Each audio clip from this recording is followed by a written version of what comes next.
The Department of Justice releasing the FISA application, heavily redacted. This page, and then this page, and I was really stunned on this page. This is so bad that they ought to be looking at the judges who signed off on this stuff. The Justice Department would be so much better served right now if they just admit that this thing is a catastrophe. The great mystery is why the president has not spoken up for our country. The best way to deal with that is to vote in November. New York congressional candidate Ocasio-Cortez claims the capitalism is on the way out. Capitalism has not always existed in the world, and it will not always exist in the world. This little nugget was born Tuesday night at a Chick-fil-A in Texas. Delivered by her father, who wrapped the new baby in a Trump 2020 shirt. He took a role of husband, coach, nurse, doctor. It's been a pretty crazy week.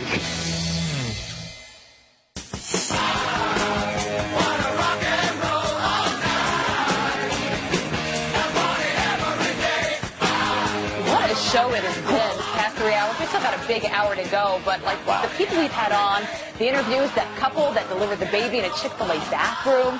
Yeah. I mean, this is why you got to watch the show, because you just never know quite what's And a happen. great hour ahead. I look at the rundown, I'm like, it's not even over, not even close. It's amazing.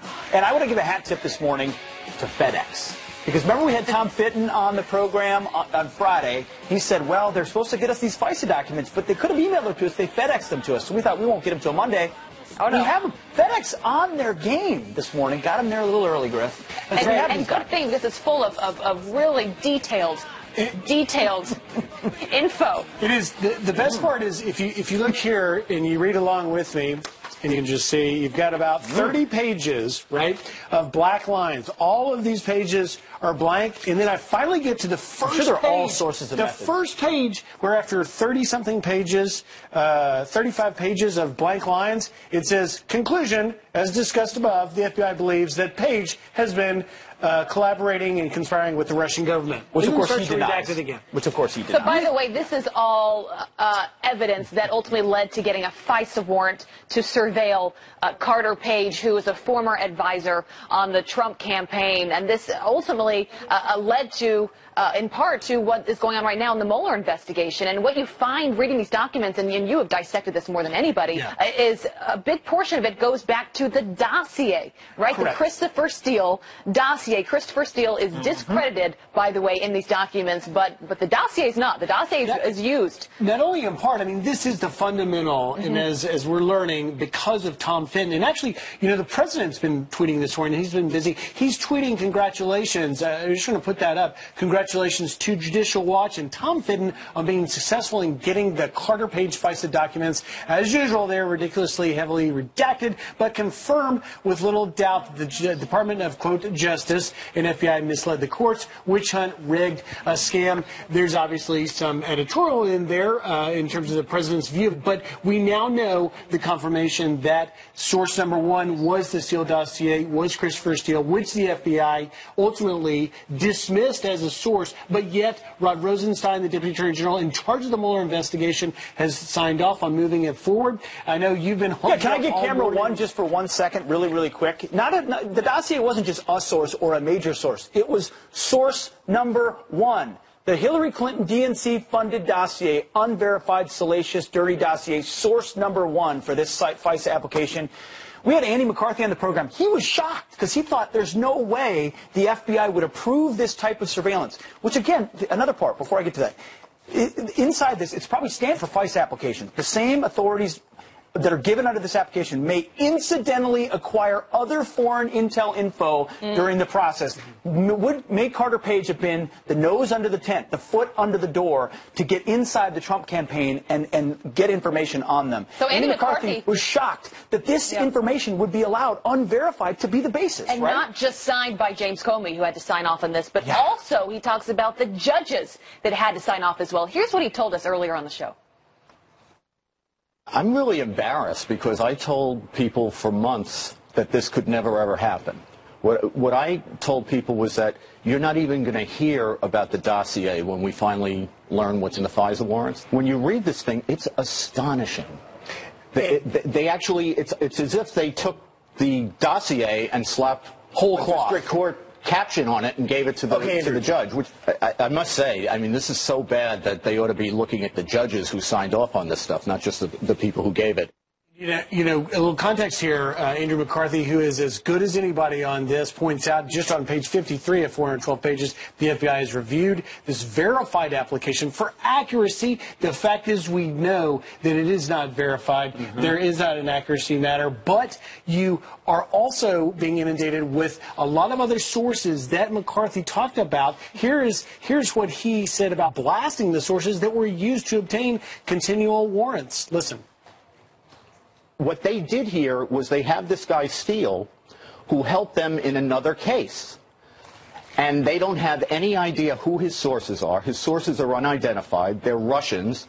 And they themselves are operating on hearsay information. So for the most part, even his sources are not claiming that they saw and heard the things that they're asking the judge to rely on. When the president talks about not being comfortable with his intelligence agencies for a long time, this is kind of application is exactly why he's justified in saying that. We put up a couple of times what I've called in reading it the deep state signature page. You look at the people that actually signed off on this. You've got James Comey signing off, but you've also got, you know, John Kerry and Andy McCabe and Brennan and Clapper and Susan Rice and Sally Yates and a bunch of signatures that are redacted. Maybe Peter Strzok. We don't know. You can only speculate. But there's reason to be skeptical if media reports. And media reports were used, as Andy McCarthy pointed out, for the second and third application because they never found anything on Carter Page, even though they accused him. Yeah, well, and Rod Rosenstein, by the way, who is helping lead all of this up, right? We talked to David Bossie, who is Trump's former deputy campaign manager, and he had some tough words for Rosenstein, the questions that he needs to face. He calls on him to recuse himself from this. Here's that.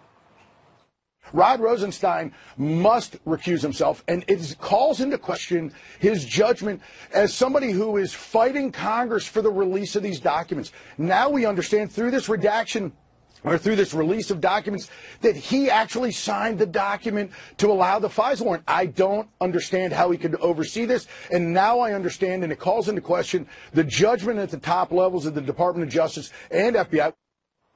You know, one of the things that Andy McCarthy said as soon as we put him on was that he was shocked that this actually did get released. But now that it has been released, and as we've been talking, this is big news. This isn't a one-day story. This is going to go on. The questions raised on Rod Rosenstein, whether or not he recuses himself, this raises into question, as the president's been tweeting, where the Mueller investigation heads now, and whether or not the president, who's the ultimate declassifier, if it came to it, the president could declassify all of these redacted segments, whether or not we will learn more, because now the American people are going to demand, as Mark Meadows of the House Freedom Caucus is, for more transparency. And what about Hillary Clinton's involvement in the DNC? When we talk about this dossier and Christopher Steele, if they are crediting the dossier for evidence here, they also left out the involvement of Hillary Clinton in the DNC in those early days. Yeah, that's right. That's a real problem. In this declassification, early on page, I believe, 16, they talk about U.S. person one that we believe, Fox News believes, in our reporting,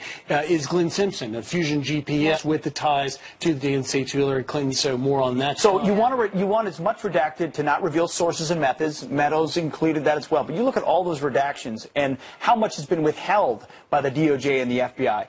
And you just can't help but be skeptical that at the high levels, there's people still covering people's backs, trying to not get embarrassed, and they don't want this information coming out. We've heard so much misinformation. So to finally get documents that point out, that admit that the dossier was the source of this, has to call into question the Mueller probe, and has to call into question, as Meadows said, as Bossie said, the role of Rod Rosenstein. If Jeff Sessions recused himself for meeting a couple guys and being on a campaign, if Rosenstein's now in charge of the Mueller probe and verified, unverified, and approved things that are not valid, I don't know how he can be perceived as fair, let alone what the president calls the 13 angry Democrats, the Clinton supporters that are digging in to the past. And they haven't found anything yet on Carter Page, yet they have all that surveillance. It just feels sloppy, and it just feels targeted and political. And as you said, these are not low-level employees within the DOJ and the FBI. These are the people at the very, very top. And I think this begs the much bigger question of our country and what we should stand for and what how significant should the evidence be to get a warrant on somebody? Should politics ever be at play in something as big as this? Right, in the politics, there's one more fold that we talked a little bit with Andy McCarthy about, and that is that while this was signed off on, it was signed off on by a redacted name FBI agent. And we've seen so much about Peter Strzok, so much about Lisa Page. Andy believes that perhaps behind closed doors, some of the officials know who that name is, but we may yet learn there's more bias. We know who testified last week, a couple weeks ago, Peter Strzok. We saw what he said about Trump, how he felt about Trump. Doesn't it make you believe that when he signed that signature, he was hoping to sign the end of the Trump campaign, hoping to sign the beginning of the Hillary Clinton campaign? I'm sorry, but you can't look at those texts and look at this document and not feel like bias was involved, and that means it's political surveillance, and that's not acceptable in our republic. Yeah, a lot of big questions remain. So stay tuned for all this. This is some big news here, but I do want to bring you some other headlines that are coming into our newsroom, starting with a Fox News alert and a serious one. A woman is killed during a supermarket standoff. Up to 50 people were inside a Los Angeles Trader Joe's when the terrifying siege began. Here are about 6 more shots on it. Pretty sure they were returning fire at him. Just a scary moment. Then I saw people just running towards the back of the store, so I knew that, something was wrong. People were running for their lives as others escaped through windows. A Trader Joe's employee was shot dead inside of that store. The 3-hour standoff ended when the suspect walked out in handcuffs. Earlier in the day, the suspect shot his girlfriend and his grandmother, who are now in critical condition. Also, there's a manhunt underway at this hour for a suspect accused in a brutal chemical attack. A Southern California woman is in critical condition after suffering severe burns to her face and her body. Officers say a suspect poured an unknown chemical on the woman before driving away. Police are now looking for a motive in that attack. And there's this. Comedian Michelle Wolf, who infamously attacked White House Press Secretary Sarah Sanders, is at it again, this time comparing ICE to terrorists. Watch this. Take it from me. No organization is better than ISIS. Joey Jones, who lost both his legs in a bomb blast while fighting terrorists in Afghanistan, joined us earlier on the show to respond. Here's what he said. It was outrageous when SNL parodied ISIS as they were burning people alive years ago, and it's just sad that Michelle Wolf is trying to recycle the same stuff and attacking honorable men and women while doing so. Jones calling Wolf's skit disrespectful for painting border agents as anything but heroes. And SpaceX launches a powerful communications satellite overnight.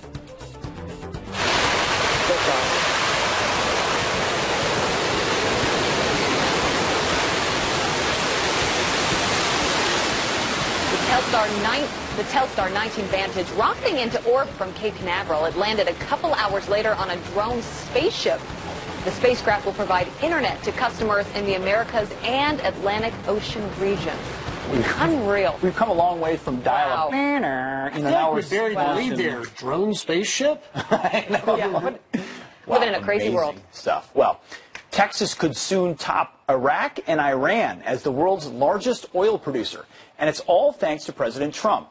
The former head of Shell Oil Company is here to weigh in, coming up next. And socialists, you heard that correctly, becoming the new mainstream of the left. But can they be swing voters away from capitalism?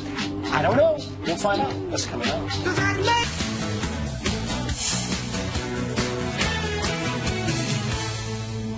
President Trump touting a booming economy as his latest executive order aims to train millions for jobs in the American workforce. And that is not all. A reversal of Obama-era oil regulations now reportedly putting Texas on target to top Iraq and Iran as the world's largest producer. Former Shell Oil Company President John Hofmeister joins us right now to react in a great voice and perspective on this. John, great to have you with us.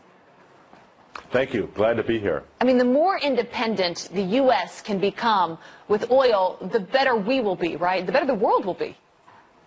Absolutely. We've been victims of OPEC oil price fluctuation for decades and decades, while at the same time we have not developed our U.S. natural resources to take care of our own opportunities for growth and value creation. I'm on a program and have been since I retired from Shell to try to promote American resources for Americans, because we have it, so why don't we use it create the jobs here, and don't be victims of the fluctuations that come from OPEC.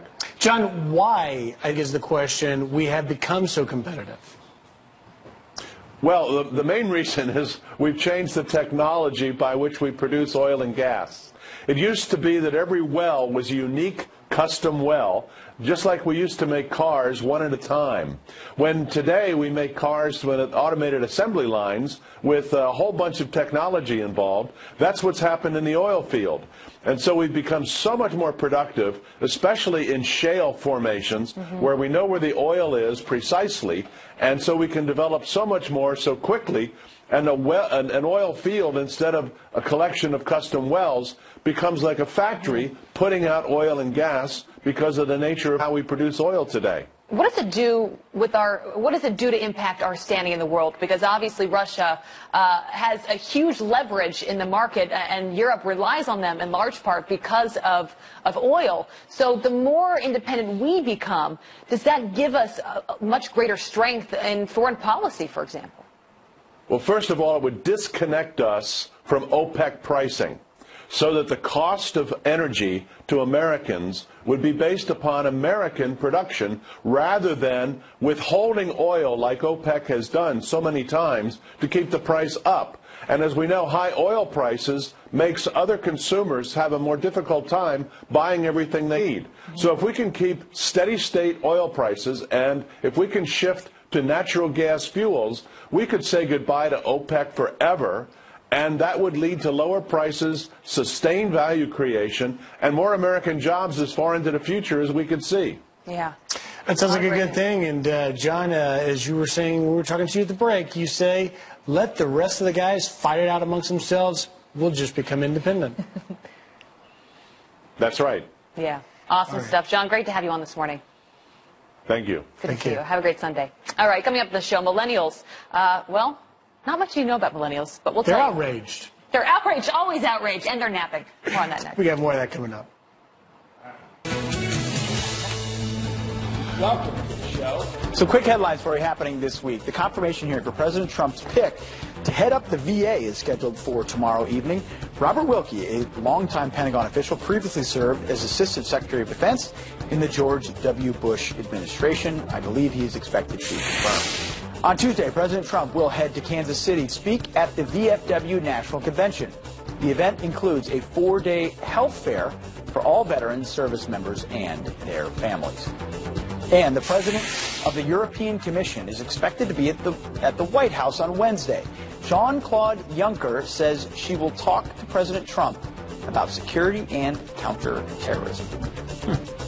All right, well, we teased talking about millennials, so here we go. Some millennials outraged after a minor league baseball team hosted a millennial night complete with selfie stations, napping, and participation ribbons.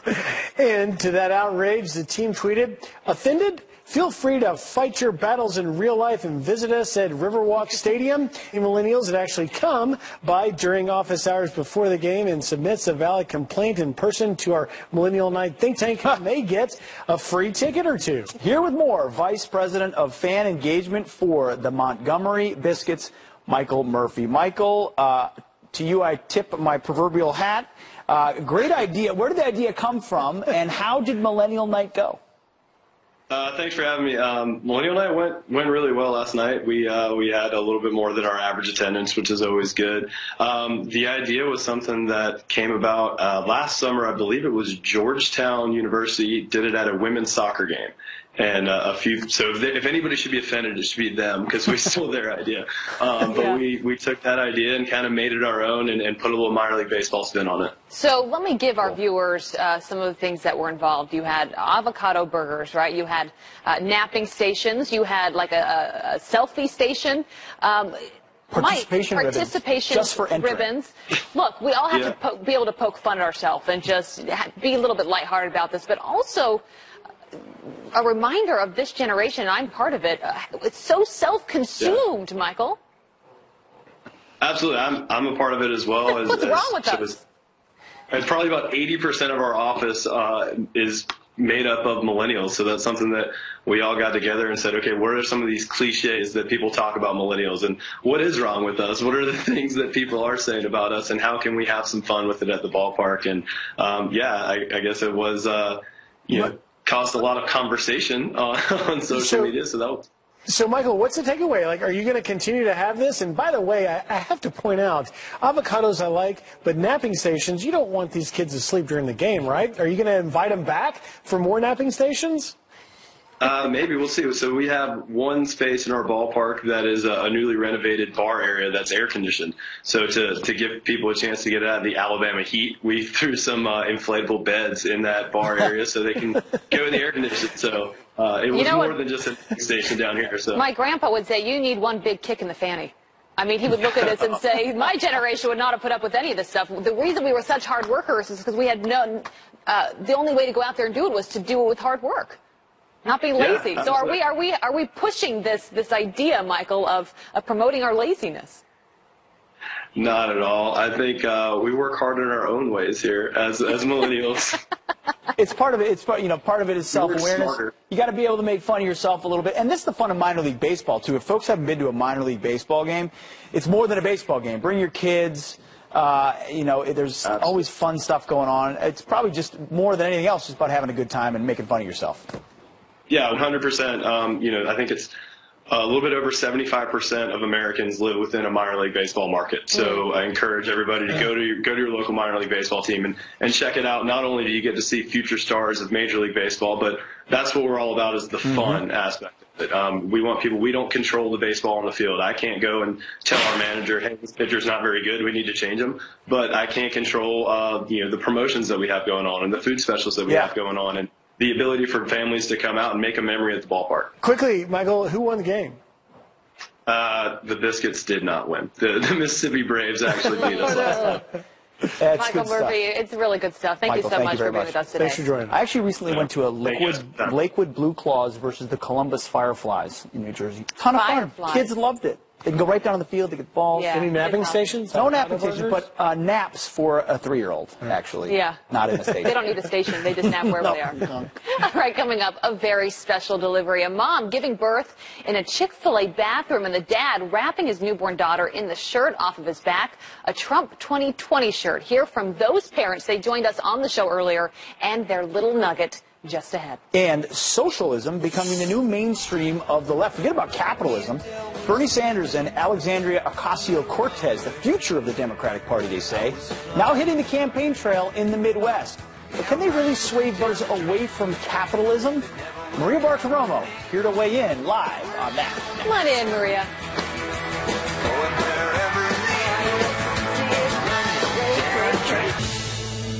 Rod Rosenstein must recuse himself, and it calls into question his judgment as somebody who is fighting Congress for the release of these documents. Now we understand through this redaction, or through this release of documents, that he actually signed the document to allow the FISA warrant. I don't understand how he could oversee this, and now I understand, and it calls into question the judgment at the top levels of the Department of Justice and FBI. That was David Bossie earlier on our program. Joining us now, Maria Bartiromo, host of Sunday Morning Futures, which you're not going to want to miss in just about 27 minutes. Thank you so much. What do you make of the calls for Rosenstein to recuse himself, but more generally, this FISA revelation? This entire FISA documents that we have right here with Griff is basically evidence that what we all have been warned about and the suggestions out there are true. I think it's high time that we all admit the Obama administration spied on the Trump campaign for political reasons. They were spying on the campaign because it was their political enemy. I mean, stop dancing around it. Let's just admit what the case is. And obviously, the Dems and the left and the detractors of President Trump are going to have to admit this at some point. Look at all of these redactions. Carter Page was just the gateway, and yet they haven't found anything on Carter. Well, this is the most extraordinary thing. Carter Page was the guy who was wiretapped. You know, we have a comment from him this morning, and no charges at all. I mean, the fact that he's still running around, if he was this, Russian agent,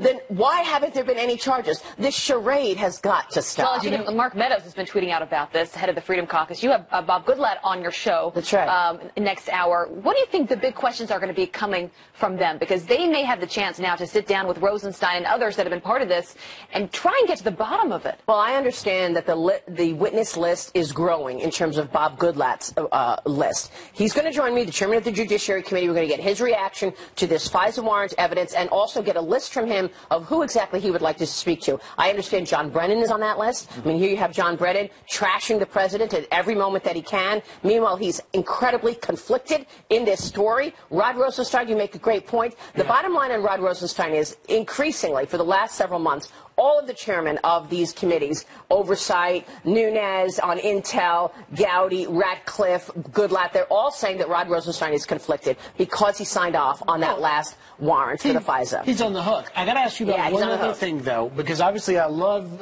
this FISA thing. I'm going to talk about it all week. I'm sure we're putting it. I'm going to steal Pete's copy of the, as he calls it, the failing New York Times. There has been a story yesterday on AP Today in the New York Times. You see Democrats brace as storm brews farther to the left. We've seen this young woman running here in the Bronx, Alexandria Ocasio-Cortez. You're going to talk a little bit about that today. What do you make of the rise of socialism? And let me tell you, that is the future of the Democratic Party. If you listen to the head of the DNC, Tom Perez just said a month ago that Alexandria is the future of the Democratic Party. What I have found, speaking to moderate Democrats out there, friends, colleagues, they are so alienated by this party. They think they've gone completely bananas. Abolish ICE, no borders, open borders. Who wants that? And it's not just that. I mean, from an economic standpoint, you've got free Medicare for all, $15 minimum wage, and free college tuition. Universal basic income. Nancy Pelosi's going to raise your taxes. There's that. Universal basic income will just give you money. You're a capitalist. What does it say to you when the other major party in our country says, no, we're for socialism? I think of Trump derangement syndrome again. They hate him so much that they are willing to throw away all of our ideals and values around capitalism and democracy. It's interesting. You know, you listen to Joe Biden, who was on the border. He was in Arizona on Friday, and he's thinking about running in 2020 against President Trump. And just the way that he's talking about immigration and the border and his rhetoric, it's very clear that he knows in order to win that primary, you got to go there. You got to say those things. Bingo. It's exactly right. You have to go there because that's where the leadership wants to go. That's why, in my view, any moderate Democrat that wants to go up against President Trump in 2020, you won't even get your party's nomination. Yeah. Tim Ryan, and the list goes on. They're not going to get the nomination because the leadership of the left has been hijacked. Hijacked by Barack Obama, Elizabeth Warren, and Bernie Sanders. There you go. Well said. You got a big show coming up. We got a big show. We got Bob Goodlatte, chairman of Judiciary. Alan Dershowitz is coming on there. We're going to talk to Steve Scalise about that, the majority whip. He's going to talk to us about the Democratic Party and the expectations going into the midterm elections. Yeah, big interview. We're also talking with Bill Browder. A live interview with Bill Browder, who, of course, we know has been targeted by Vladimir Putin. So he'll be my guest as well. That will be a great Thank you so much. Maria, we'll see you soon. Okay. Thank you, all right, a lot going on this morning, though. I do want to bring you some other headlines. We start with a Fox News alert and the war on cops striking overnight. A Florida officer shot during a gunfight. The Fort Myers cop now in stable condition after emergency surgery. The suspect is now in custody. In Texas, a 32-year veteran of the Dallas Police Department killed while blocking traffic during a funeral escort for a fellow officer. A suspected drunk driver now facing charges for hitting Senior Corporal Earl Jamie Givens. You can see him right there. Heartbreaking. And there's this. Maxine Waters is sticking up for the demonstrators who burned and stomped on the American flag outside of her L.A. office.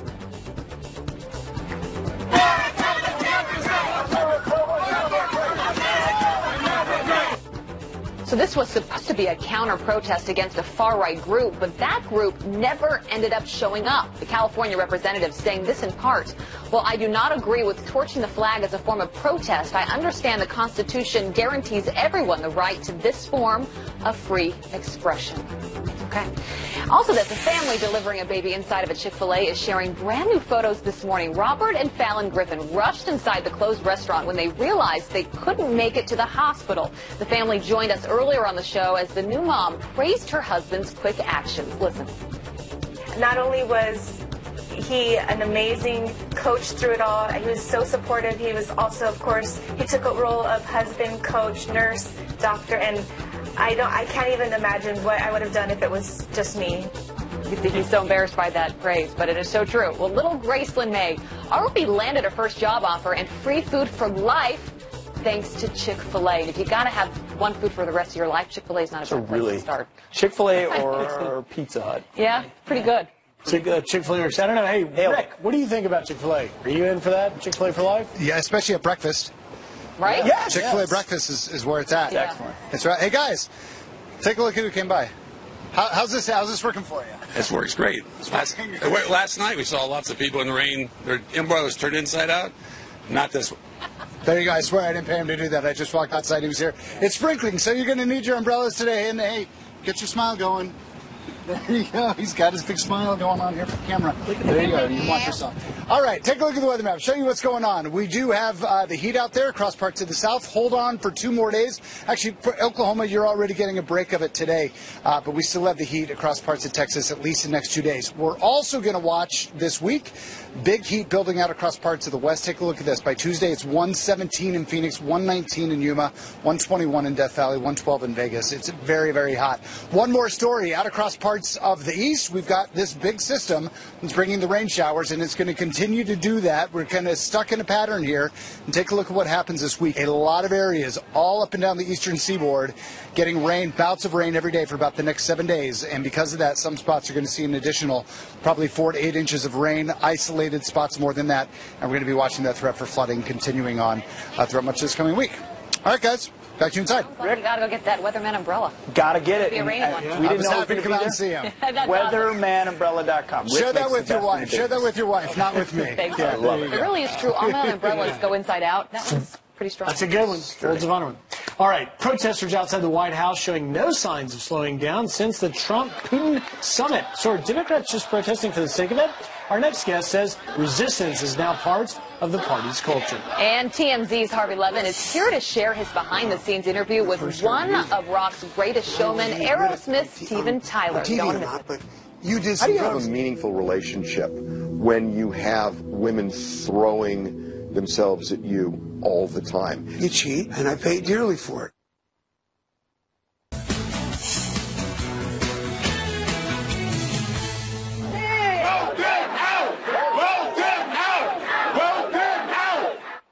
That was Wednesday. They're still doing it. Democrats and liberals, leftists protesting outside the White House, making their message clear. Whatever that is, our next guest says protesting and resistance have become the Democrat Party's culture. Radio talk show host Chris Plant joins us now to explain. Chris, thanks for being here this morning. They were there last night. The president's not even there, but they're outside the White House for the 6th straight day protest. What are they protesting, and what does it say about the left today? You know, it's the culture of protest. It's the culture of resistance that Barack Obama has inflicted upon our country. He was a community organizer. He's left thousands of community organizers in his wake, and they need to protest something. Now, these guys, look, they're out there in the middle of the night in a dark park across from an empty house, screaming at the top of their lungs to protest something that they can't really define, but they get people to turn out anyway. I mean, you know and I know that if you called on a group of Republicans to show up outside of an empty house in the middle of the night, in the dark, in a dark and empty park, to protest people that aren't there, that no one would show up. But we know that these people show up for a week running now. You know, every day is an IQ test, as I like to say, and I've got to say these people aren't really faring very well right now. But this is part of the legacy of President Obama. And it's just making noise, assaulting people in restaurants, insulting people at gas stations, drumming up mobs to shout people down. This is today's Democrat Party. And look, it's the left. You know, we've seen this culture of protest in Europe for decades now, but we didn't really have it here before Barack Obama. Now we do. Yeah, I've actually tried it. I've been outside the White House with a megaphone with vets trying to get the VA fixed, and we couldn't get many people to join us, let alone sustain it for 6 days. Well, they've got guests coming. Alyssa Milano's been there, Michael Avenatti, Stormy Daniels' attorney, a couple of members of Congress. So it's not just the grassroots. This is resistance coming from leaders as well. Yeah, oh, it absolutely is. And as you said, there's a big Hollywood actress, Alyssa Milano. You got Stormy Daniels, the porn star's lawyer, who's a big TV celebrity now. You've got, and listen, to me, it's the perfect Venn diagram of the Democratic Party. You've got Hollywood, pornography, and a left-wing congressman named Castro. What more do you need to know about today's Democrat Party? Screaming in the dark outside an empty house in an effort to keep the first family awake at night, because if they don't like Donald Trump, I think they'd only like him better after several nights of sleep deprivation. Whatever those concentric circles may be, they all do center around hatred for this president. Is this a winning strategy for the left? They're counting on it in 18. You know they're going to count on it in 20. Where does this get them? I don't think it wins many friends. Look, I mean, if they knew anything about history, in 1968, Richard Nixon won in a landslide because the left was in the street violently beating people up and setting things on fire. They're back. They haven't learned the lessons of history. This is the left. I mean, look, this is not the Democrat Party. I grew up in a Democrat household. I used to be a Democrat. This is the left. They're not Democrats. They're the left. Well, Ronald Reagan famously said he didn't leave the Democratic Party. The Democratic Party left him. I think we're seeing a lot of that as the party moves extreme to the left. Thank you very much, Chris. Appreciate your time. Thanks. All right. Up next, TMZ's Harvey Levin is here to share his behind-the-scenes interview with one of rock's greatest showmen, Aerosmith's Steven Tyler. When did you discover drugs? Wow. When I first heard music.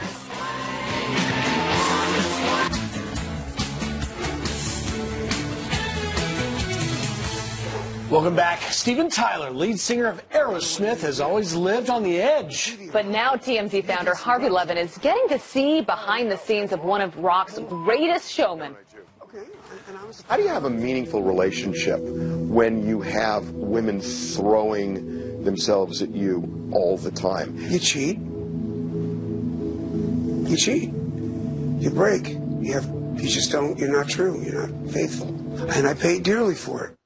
It is all on Fox News Channel show Objectified, hosted by Harvey, and he joins us right now. Harvey, what a great person to interview and get to know. We all love the show. At one point, he mentions the fact that he has lead singer disease. What is that? Yeah, it's actually, you're close. It's lead singer disorder. Oh, then our producer got that wrong. which, by the way, it shouldn't be lost on anybody. That's LSD with Steven Tyler. Yeah, he says that lead singer disorder basically means somebody stands out in a band. Usually it's the lead singer, and it causes enormous conflict in the band. And, you know, he has a storied relationship/feud with Joe Perry. The band has busted up and gotten back together over decades as a result of this, and he thinks it's jealousy. I mean, he essentially says the other band members are jealous.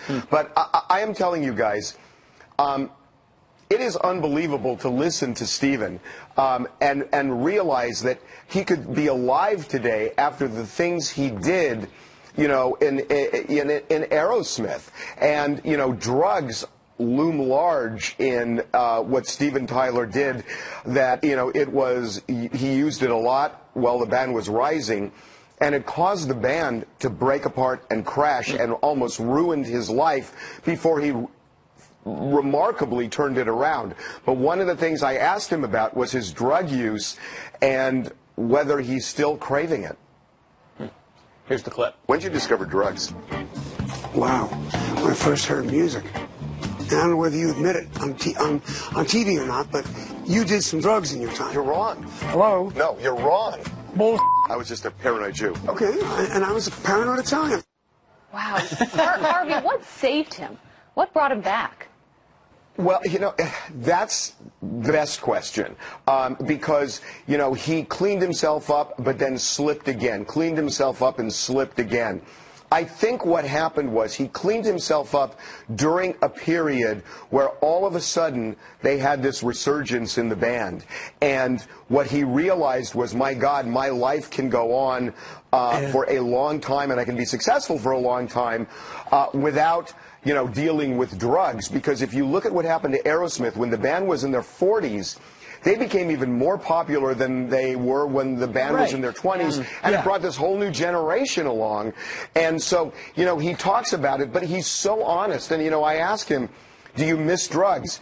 He misses drugs. He thinks of drugs the way you think of putting... No, he literally challenged me, guys, and he literally talks about drugs as the equivalent of putting salt on food, that it simply tastes better. Right, and also, Harvey, I'm 47, so Aerosmith's heyday really happened throughout my youth and growing up, and I've loved this band and Steven Tyler for many years, but does he talk about how he was able to persevere, particularly in the absence of drugs, to be creatively motivated and have hit after hit after hit?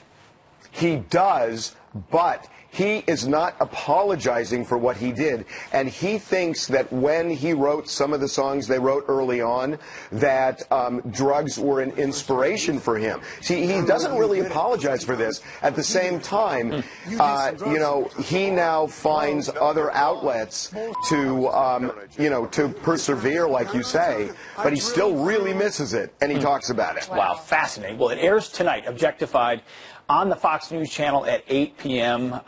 If you saw this interview, you're probably going to want to watch it tonight. Harvey, his honesty is refreshing. I think we all need that about now. Great job, Harvey. Boy, right? I agree. Totally. Yeah. Love it. All right, we look forward to it, Harvey. Good to see you. Great job. Good seeing you guys. Thank you. Can't wait to see that, actually. That sounds true. All right, we got more Fox and Friends. Really? Coming out moments away. Oh, really? There's still 3 minutes. Don't go anywhere. We'll be right back. Well, Pete is still reading FISA documents. I don't know how you're still reading it, but most of it's redacted. Redacted. I'm a speed reader. Redacted. Redacted.